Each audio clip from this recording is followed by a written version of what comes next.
Spoiler alert! Spoiler alert! If you're gonna watch this, you're gonna know the whole movie. The whole thing. You have been warned.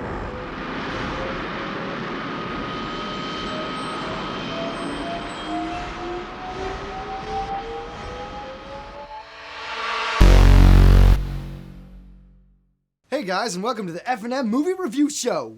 Woo! Yeah. Today we are doing a classic review of Bladerunner. Now, let it be known, this is a full spoilers review. Just so you know, we're gonna, talk about intimate details of the show. We're gonna ruin the shit out of this movie. It's true. We really are. Definitely. Yeah. So I actually never saw Blade Runner until last night. I watched it for the first time last night. Yeah, I have seen Blade Runner many, many times. I've seen it probably like 10, 15 times. So the way we're trying to do this is we're going to have somebody basically give us a movie, basically give us a movie to watch, once a month, and it's going to be a classic film. The goal is that the film for the future will be something that we haven't seen before. But that's not the case this time. So here we go. Right. So, I'm Joe Wakefield. I am hungover. Brady Smith as well, and that's a puppy. This is Batman. Batman. I'm Batman. And this is the F&M Movie Review.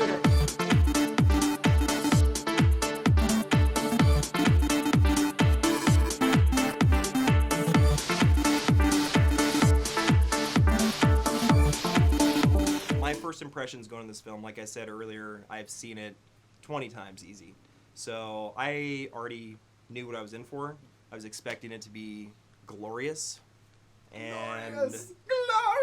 so yeah, those are my first impressions. Really? Yeah, Mhm. well, yeah. Would you remember your first impressions as a child before As you a saw child, it? Before you saw I saw this film before I have consciousness. Fair enough. Yeah, I don't know. There's no possible way you could Yeah. have a first impression. Fair enough. Yeah. All right, so my first impressions were, everyone talks about this film as being like this sci-fi film. Mhm. It's like everyone talks about how it's great, Harrison Ford's wonderful, Ridley Scott did a great directing job, and so I just assumed it would be epic. But I also wanted to go in kind of, taking it easy, because when your expectations are too high, Right. you tend to...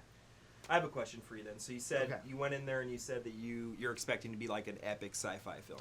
Did People anybody told me it was an epic Okay, sci-fi but did film. anybody tell you so you never heard that it's just basically like a neo-noir movie? It's like a film noir. Yeah. No, I was aware of that as Yeah, well. okay, Yeah. okay. So I did, know what I was getting for. I assumed. Yeah. Yeah.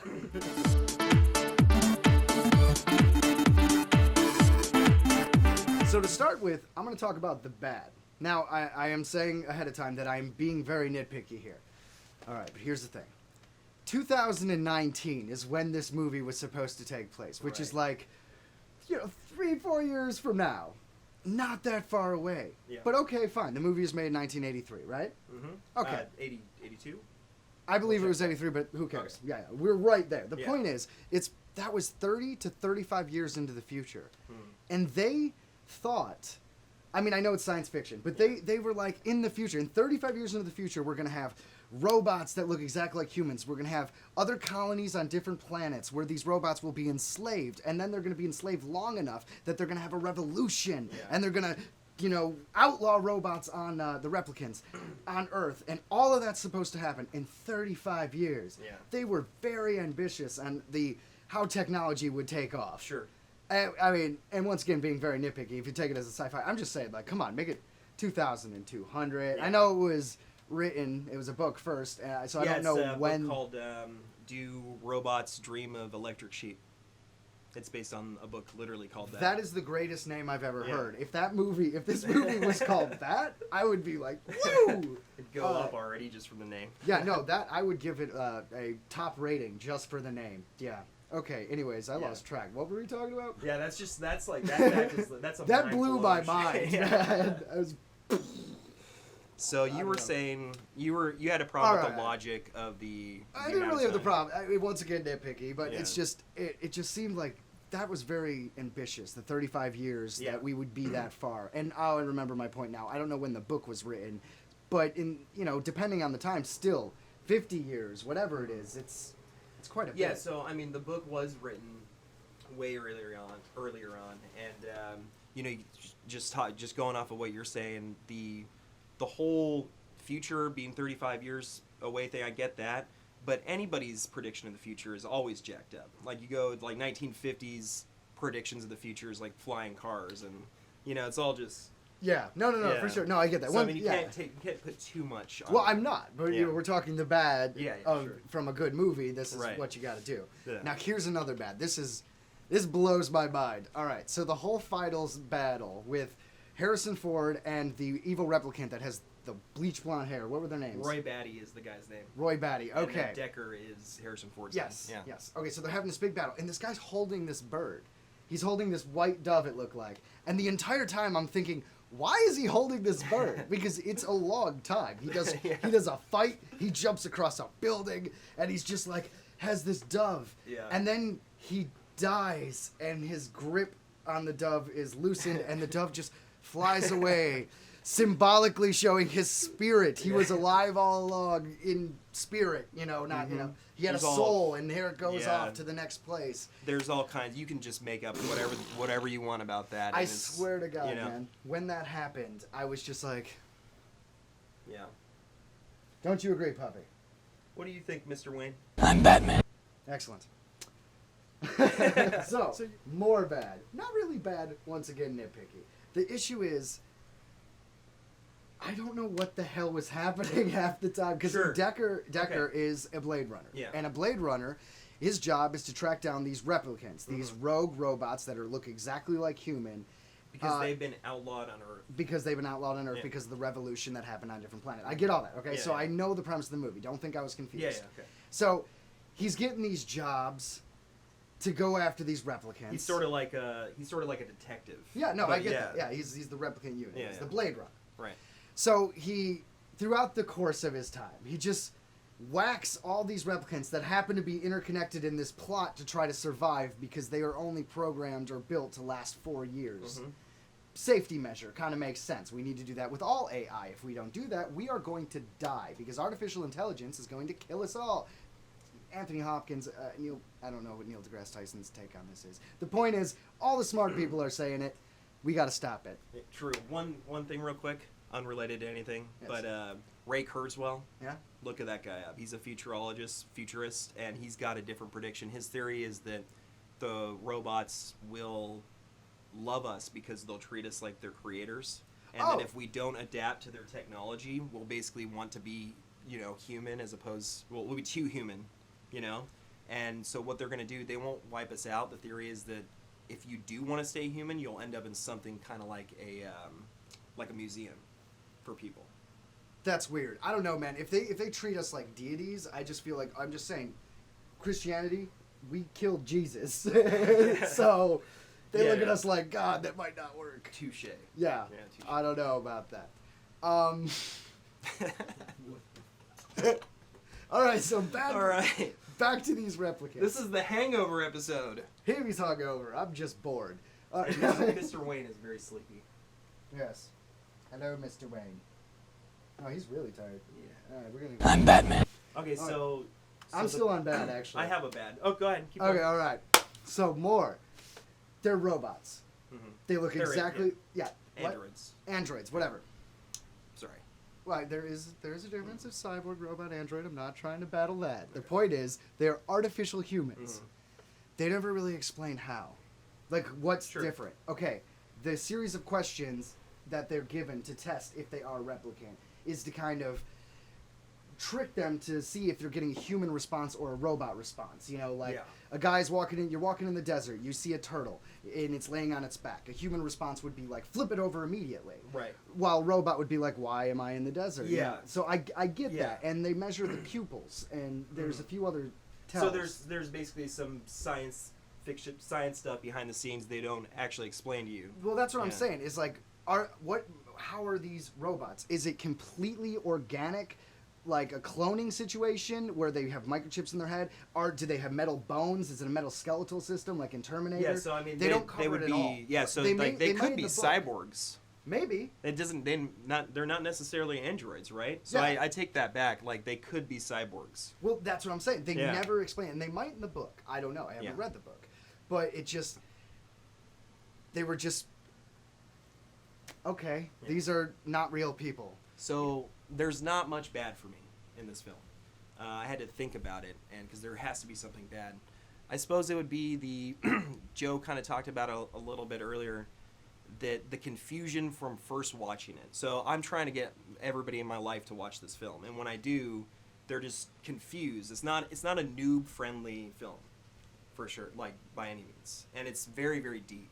So like the one time viewing, people being confused and even maybe not appreciating it as much. Fair enough. Keep in mind, I only saw it one time. Yeah, no, and I'm exactly. aware of what happened in that film. I know, Nothing but was lost on me. But you're smarter than the average person, as far as films that's go. going in the cut. I want Okay. the world to know that was said. Okay. Right. Continue. So I guess that's my bad, is that it's confusing. It's semi-confusing. Right on. Yeah. Right on. I want it to also be known that I watched the Blade Runner 1992 director's cut. There are many cuts of this film. So anything I say is based on my experience watching that version of the film. Yes. Which that is the best version of the film. So I've In seen your them opinion, all. that's subjective. Yeah. And it's the theatrical cut is the one that they showed in the theaters. It's actually really bad. And it's bad because for one reason, it's Harrison Ford does voiceover throughout the entire film. And the climactic moment at the end with the dove and everything, the fight and the tears in the rain. Harrison Ford's voice just starts during that scene, and it's like unbearable. It ruins the whole movie. Fair enough. Yeah. Yeah, I totally get that's your opinion. It's still subjective. Sure. Yeah. Yeah. Because I actually... This is a review show. That is true. That is true. That's true. I actually talked to my friend, a makeup artist named Tessa Philbrick, and she was saying that the theatrical version was actually her favorite. Oh, really? Yeah, and Sure. then our friend Kyle, who usually does the show, he said he liked the final cut. The final cut's good too. Yeah. Yeah. It's like I don't recall the difference. I think it's 8 seconds of difference. Is it really only 8 seconds? Yeah, of between the difference? final cut and the director's cut. I want to say it's 8 to 11 seconds, something like that. That is outstanding. Yeah. Why is that? Oh, come on, at least Peter Jackson gives us 20, 30 minutes. Yeah, I no, mean, it's what's like going 8 on? seconds. Seriously, dude. All right. Yeah. All right, fair enough. I could be wrong, but we'll double check that. We'll look into that. What do you think, Batman? Oh, that dog's out. You are not an exciting host. You were meant to be cute and exciting, and you just sleep. He's okay. The good for me is that I'm only going to say the good for what happened this time for me because like I said, it's one of my favorite films. But the good for me is that I hadn't seen it in a while before this viewing, and it still holds up to me. Okay, It still holds up really well. It still You're just gives sitting there me and you're just like, chills, and I'm like nice. thinking about weird shit that I don't usually think about when I'm watching, say, your average TV show nowadays or film. So Fair enough. yeah, Fair enough. that's a good for me. Go ahead. You don't have more good? I have more good. I mean, why don't we throw in a couple of yours? All right. I loved the world. All right. I loved the way it looked was really good. I was very fond of the blue toned city urbanscape. I wasn't a huge fan of the industrial red lit Sure. hellscape pyramid buildings. Intro shot. Well, like the fire and all that. Is that what you're talking about? Yeah, like the pyramid skyscrapers Oh, sure. and that. It Okay. just that was really. And if that's what they were going for, they didn't want you to feel good there. But Right. I really did like the blue toned, the street level buildings and stuff. So Yeah. that was good. The lighting was production design is amazing. amazing. The lighting is out of this world. I'm not going to take anything away from that. The lighting Yeah. blew my mind. It's just there were certain scenes where with the cars flying over and how they used the spotlights and how they played with the one building who had the glass ceiling with the lights coming down, the spotlights. I mean, it was all intentional, obviously, and it was all beautiful. Mhm. So that was amazing. Cool. So another good for me is timeout. What's his name? Roy Batty's name in real life. It's Rutger Hauer, the guy that plays Roy Batty, is Yeah. a phenomenal actor, and I think he steals the show acting wise in the film. Even though he's not on screen too much, but he's probably on screen more than any other character except for Harrison Ford. But it's it's not exclusively his movie, is what I mean. Fair enough. And yeah, there was he's like just a phenomenal actor. There was like 4 replicate. Yeah. I wouldn't even say bad guys, just people. antagonists. Trying to be people. Yeah, they just wanted to live. I mean, it makes perfect sense. That's a very human quality, which I'm sure is the point. Like just wanting more life, wanting to see past our given clock. Yeah. You know. So more of the good. I really liked the 80s version of future technology because it's still 80s technology, but it's just really cool. You got like the computer screen and it's like a TV. Yeah, it looks it's like a like, TV and it's got the little green text or white text or whatever it is. Yeah. And he's like zooming into pictures in like insane angles that don't make sense, but it's essentially just a video someone shot. Yeah. It's pretty awesome. That is awesome. Yes. Yeah.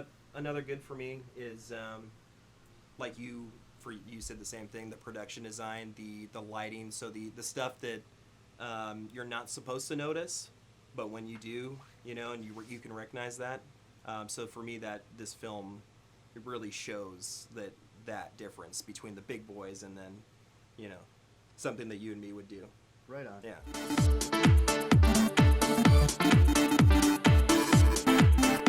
So my final thoughts were, it was a good movie. It was a good movie, but it was overhyped. Everyone talks about this movie like it is the greatest thing sci-fi has ever done. And maybe that's just the people I speak with in my circles, you know? But it was over the top hyped as far as I was concerned. It was an okay movie. It was good. There was some issues I had with the science and other things. Once again, I think I should have read the book, but I don't know. It was good. It wasn't great. Okay. Yeah. Cool. Final thoughts. When I watched it for the 22nd, 3rd, 5th time, it was excellent for me. And it's still one of my favorite films.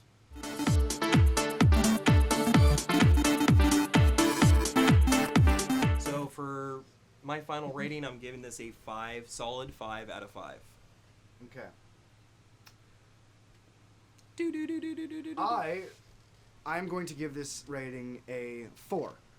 A 4 out of 5. Cool. Yeah.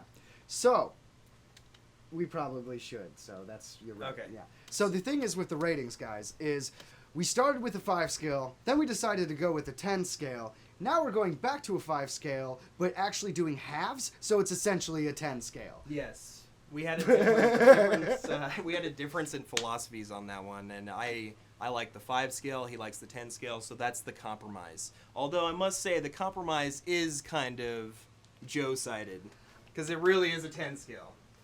I disagree because he's never gonna give a half. Yeah. I will give halves. Okay. All right. So that's why it's fair.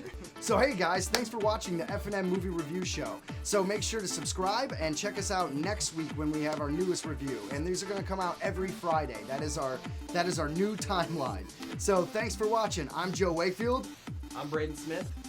And this is Mr. Wayne. Please subscribe and follow us on Instagram. Waking you up, buddy.